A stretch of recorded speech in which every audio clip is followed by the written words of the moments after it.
વિદેશમાં પાસ થઈને આવે ને ડિગ્રીઓ પૂરી કરીને આવે એકચ્યુઅલી ઓસ્પાર યુનિવર્સિટીમાં પડકાર આયા હા આવીને એરપોર્ટે ઉતરીને બહાર નીકળીને કે ભારતની માટીમાંથી સુગંધ હોય ગઈ તોદળો છે ડોહો સુગંધનો દીકરો સામાન્ય હવે તારામાં સુગંધ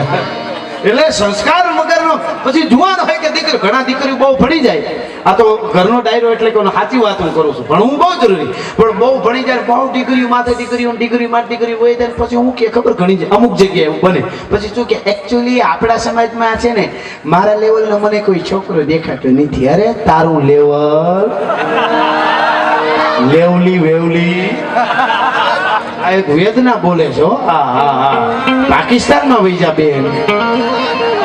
આજી વાત કરું છું તમને આવું ના લેવલ શું લેવલ તો તારા દાદાનું હતું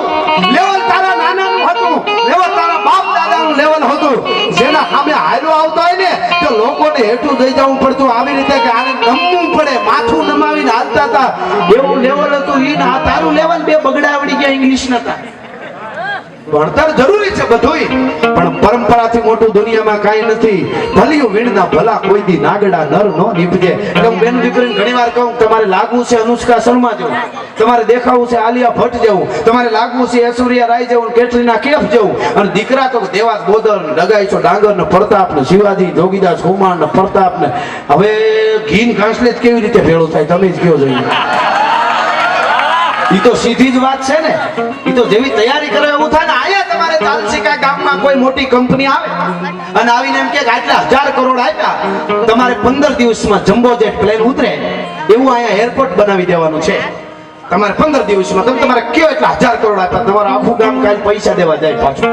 આલ્યો તમારા પૈસા 15 દિવસમાં નહીં કયો તો 2 દિવસમાં હેલિકોપ્ટર ઉતરી જાય એવું કરી દઈએ એક દીમાં કરી દઈએ પણ 700 માણસ હવે એવું પ્લેન ઉતારવું હોય તો એરપોર્ટ બનાવવામાં 2-5 વર્ષ હોયા જાય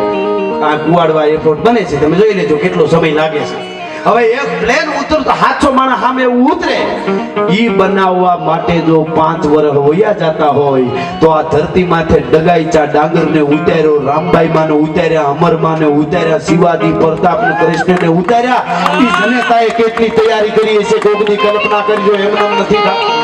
ભલિયું વીણના ભલા કોઈ દી મનહર મુખે માનુની અને ગુણિયલ હોય ગંભીર એની કુખે નર નીપજે હો તો ફંકડ પૂછા વીર હારી જનતા વગર કોઈ દી હારા જોડવા થાય જ નહીં ભલા માણસ અને ઈ જ્યારે જન્મ આપે ત્યારે એમ કે મેરે બેટે मेरे बच्चों प्रसूता की वेदना को सफल ही करी दे शीघ्र ठंडा कर माँ का पेट डंका बजवा दे तो मर मिट जाना कहलाना मर्दाना भूत किंतु नहीं कायरता रंजक दिखलाना तुम पाछा पाव देके कुख माकी ना लजाना लेस बैरिन के बीच विजयी झंडा फरका दे तो कृत हाहाकार शत्रु सैन में बहाना हो ऐसा गुमशान बेटा रण में मचवा दे तो ઈ જનેતા જન્મ આપે ઈ એટલે ભણીજો બહુ પણ સંસ્કારને તમે જાળવી રાખજો એટલે તમને નબળો વિચાર કોઈ દી નહીં આવે એટલે દુકાળ પડ્યો ધરતીની માથે નાનકડી વાત મને બાપુ બેઠા એટલે કહેવાનું સંતો બેઠા ના ના કહું માં પણ રાજી થશે પછી હું માનો ભાવ ગાઈ નાખીશ અને પોતાના છે પરા થાવા મંડાણા જેને કહેવાય સજન ખેરું ખેરું થિયા એક વાડેજા વચ કો મરઘર કો માળવો કો હોરઠ કો કચ અને એવો દુષ્કાળે ભરડો લીધો અને મર્દના ફાડિયા કહેવાતા રાંકા મીડિયા બનવા કરી મૂછના આંકડા વાંકડા જે હતા ફોજદારી અને ફાંકડા જે બની રાંકડા ને બજારે ફરે છે એવો જ્યારે વખત આવ્યો ઈ વખતે દુકાળમાં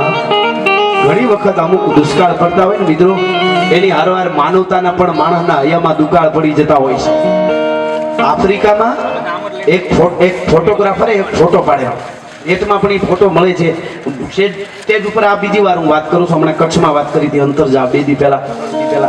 અને અહીંયા વાત કરું છું અને એ ફોટો બહુ મોટું નામ વર્લ્ડમાં એનું નામ ફોટો પાડવા ફોટોગ્રાફરોમાં એનું નામ બહુ મોટા એવોર્ડ મળેલા એ આફ્રિકામાં ગયો ને એ વખતે દુકાળ પડેલો 87 માં કેમ કઈ દુકાળ પડેલો હવે સાલની મને ખબર નથી પણ જાજા વર્ષ નથી થયા